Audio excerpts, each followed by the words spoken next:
Welcome to Forum 2019. I'm Ron Painter, CEO for the National Association of Workforce Boards, and we're sitting down for a quick minute with Gary Schoeniger talking about entrepreneurs. And they're not just starting their own business. Right.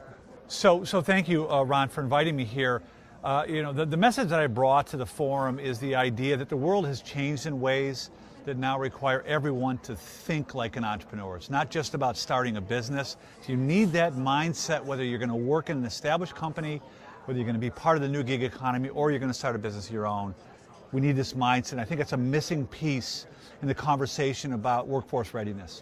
And Gary, is that limited to, we think about entrepreneurs, we think about the gig economy, we think about millennials, but that's not always the case, right? It's not. In fact, we think of the entrepreneurs like kind of the young Zuckerberg kind of a thing. And I think, I might get this wrong by a year or two, but the average age of a startup is like 54, right? Or the largest age, I think it's the largest cohort is like in their 50s or late 40s. Wow. It's really counter to what, we see in the popular press. So again, it's not just limited to new companies. It's that entrepreneurial spirit carries through companies that are innovating and need to innovate. So when we look at like the attitudes, behaviors, and skills of the entrepreneur, they're the same skills employers demand, right? If you look at the entrepreneur, these are people who are highly resilient, they're resourceful, they're creative, critical thinkers that are able to identify and solve problems within resource-constrained, ambiguous environments when the rules aren't clear and the path is not well defined, right? There's unlimited global demand for people who can think like an entrepreneur. So key ingredient is curiosity.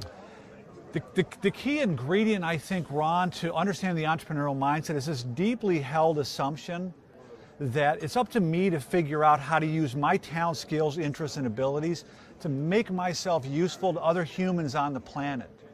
We're just not talking, it's ridiculously simple. It's just deceptively simple. It's just different from the way we've been taught to think. And different to do? Is it hard to make an entrepreneur? I mean, that's a key question. I mean, I get that question all the time. Can you make an entrepreneur?